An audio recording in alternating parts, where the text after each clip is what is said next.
How's it going, folks? We're going to be winterizing our J-Feather 23B hybrid camper today. Come on in, we're going to show you how it's done.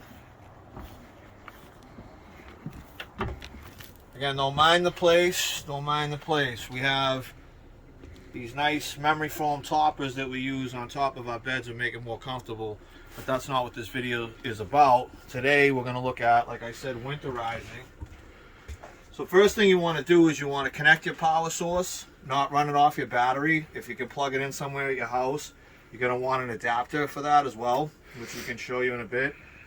Once you're connected to power, you're going to turn on your water pump. You're going to open up your faucets and let that water pump through there. We've already done that step. Let me show you something down here. So this is your water pump. Different RVs are going to have these in different spots, but they're pretty much universal. So what you're going to want to do is you're going to want to close, make sure that's closed, and this is open. And that's going to allow that water to pump through the unit and get out of your unit. One of our steps that we're going to look at is when we start adding our RV fluid. Again, you want to make sure that it's RV marine safe antifreeze, otherwise you're going to poison yourselves. So you want to make sure that you're using the right product. And we're going to take you through that step in a little bit, how to add that and get that into all your lines so you don't freeze up in the winter. We're outside our RV now, and so one of the first steps you want to do is make sure that you get the water out manually before you start running your water pump. We're just a few steps ahead, but we're going to back up just to show you folks at home how this is done. So usually your low point drain is going to be right next to your gray and your black tank. Okay, here's your low point drain. You're going to want to open that up, and the extra excess water is going to pour out. All right, that's going to give you a nice head start. Obviously, we've already done that step, but I'm just walking you through it. All right, and you're also going to want to make sure you open up any outside water sources, okay? And we're going to come back to this because when we start pumping our antifreeze through, we're going to want to make sure that it's gone into all the connections here. So that way you want to wait and make sure that you're pumping that pink antifreeze out. All right, guys, so this is our outside water heater here. We've already taken off our analog, okay, which goes into right here.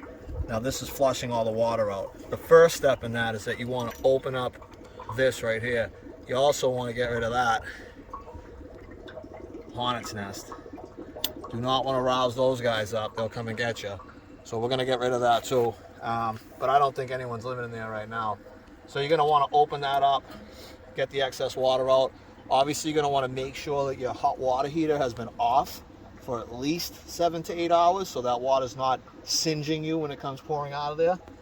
And then you're going to run your water pump like we showed you in the other step, and that's going to flush the excess water out. Okay, folks, this is your hot water tank here. You can see that valve is open and that valve is closed. So we're going to close that black valve as well, and that's going to prevent any of our antifreeze running into our hot water tank.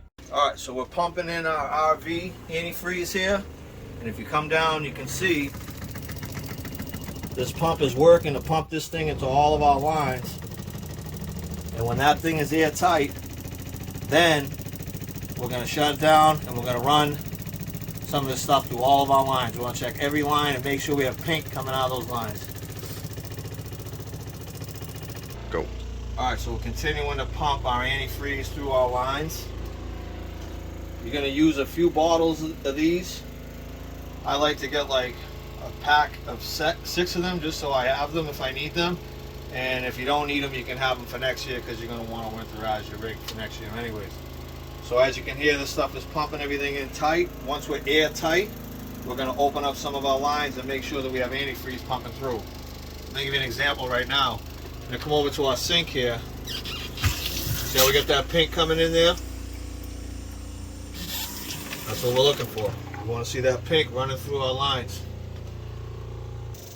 Any excess that you have at the end of your, whatever your water pump isn't getting out, you want to pour those right down your toilet, flush them right in there, get a little extra antifreeze inside of your septic.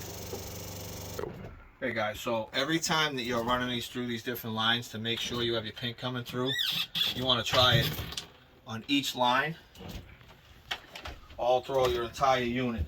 So you want to make sure you're running it here, through your shower head, and through your toilet. Okay? Go. Alright guys, so we've completed our winterizing process here, this Jayco 23B ultralight hybrid camper. We've made sure all of our valves are closed. We've run all of our antifreeze through all the unit to make sure that out of every faucet that we have antifreeze coming out, you want to see that paint coming out. Make sure everything is shut off at the end of it.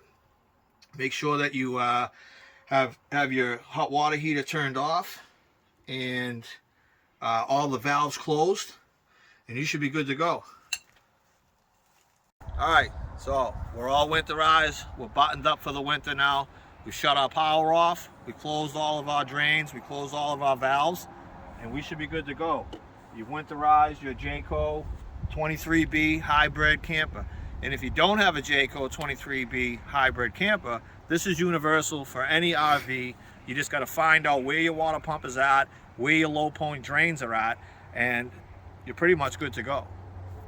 So stay tuned for our next video. Thank you all for tuning in. Leave any comments, questions right below in the chat.